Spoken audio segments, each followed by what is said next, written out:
Roman সাম্রাজ্য পৃথিবীর ইতিহাসে অন্যতম একটি গুরুত্বপূর্ণ অধ্যায় হিসেবে স্বীকৃত পেয়ে আসছে। আজ থেকে প্রায় ৩,০০০ বছর পূর্বে খ্রিস্টপূর্ব অষ্টম শতকে প্রতিষ্ঠিত হয় প্রায় অর্ধেক দুনিয়ার শাসনকারী এই সাম্রাজ্যটি। ইতালির ছোট্ট একটি গ্রাম থেকে উঠে এসে রোমানরা কিভাবে পুরো অর্ধেক দুনিয়ার অধিপতি হয়ে উঠল তা এক বিস্ময়কর ব্যাপারই বটে। রোমান শাসনের একটা দীর্ঘমেয়াদী প্রভাব দেখা যায়।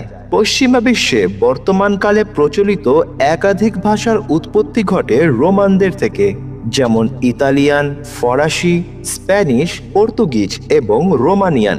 এছাড়া ২৬টি বর্ণমালা ও ১২ মাসযুক্ত ৩৬৫ দিনের ক্যালেন্ডার গণনার রীতিও এসেছে রোমানদের কাছ থেকে।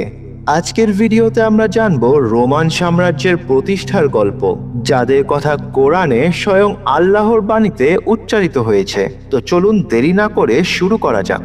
রোমান সাম্রাজ্যের শুরুটা হয়েছিল খ্রিস্টপূর্ব ৭৫৩ অব্দে। তবে খ্রিস্টপূর্ব ৫০০ সাল থেকে খ্রিস্টাব্দের ৫০০ সালের মধ্যে এটি সবচেয়ে আলোচিত এবং প্রভাব বিস্তারকারী একটি সাম্রাজ্য হিসেবে পরিগণিত হয়। তাই প্রশ্ন আসতেই পারে যে ইতালির একটা ছোট গ্রাম থেকে উঠে এসে রোমানরা কিভাবে এত বড় একটা সাম্রাজ্য কায়েম করেছিল। এর বহু কারণ রয়েছে, তবে ইতিহাসবিদরা মনে করেন রোমানদের অন্তর্ভুক্তিকরণ নীতি তাদেরকে এতটা শক্তিশালী করে তুলেছে। এই নীতিটা আসলে কি?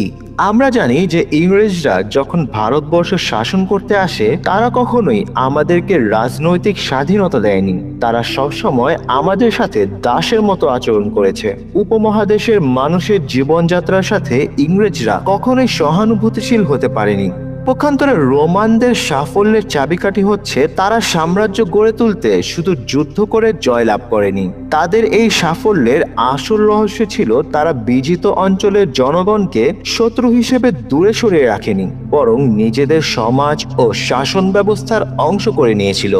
যারা রোমান আইন, সংস্কৃতি এবং জীবন পদ্ধতি গ্রহণ করত তাদের ধীরে ধীরে রোমান নাগরিকত্ব দেওয়া হতো। ফলে সেই জনগোষ্ঠীগুলো নিজেদেরকে রোমেরই অংশ মনে করত। রোম থেকে তাদের ভৌগোলিক দূরত্ব অনেক বেশি হলেও এর ফলে বিদ্রোহ বা বিদ্রোহের সম্ভাবনা কমে যেত। রোমের প্রতি অনুগত নতুন নতুন জনগোষ্ঠী তৈরি হতো এবং সাম্রাজ্য অনেক বড় হলেও সেটা ভেঙে না পড়ে স্থিতিশীলভাবে চলতে পারত। আসলে রোমানরা নিজেদের সংস্কৃতি অন্যের উপর জোর করে চাপিয়ে দিত না, বরং ধীরে ধীরে এমনভাবে এগুলো ছড়িয়ে দিত যাতে অন্য জাতিগুলো স্বেচ্ছায় রোমান জীবনধারার অংশ হয়ে ওঠে।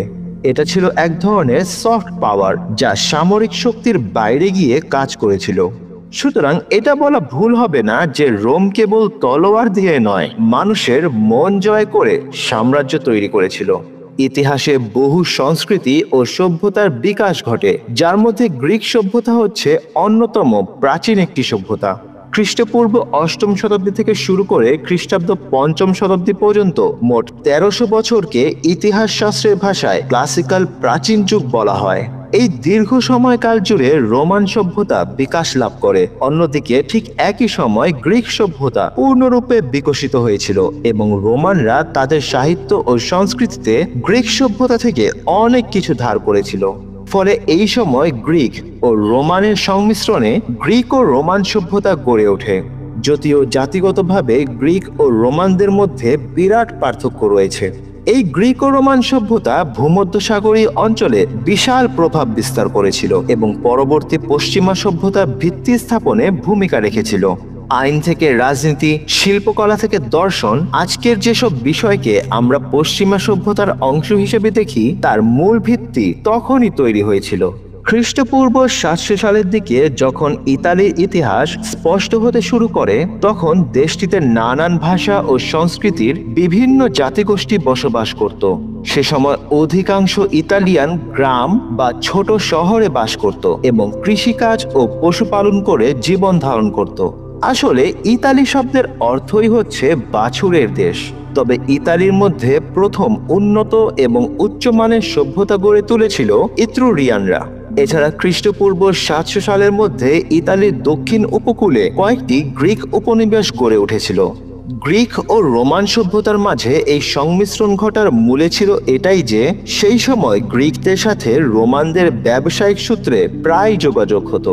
বিশেষ করে ইত্রুরিয়ানরা, যারা তুলনামূলক সভ্য গোষ্ঠী ছিল, তারা গ্রিকদের সংস্পর্শে এসে গ্রিক সংস্কৃতির অনেকটাই নিজেদের মধ্যে ধারণ করেছিল।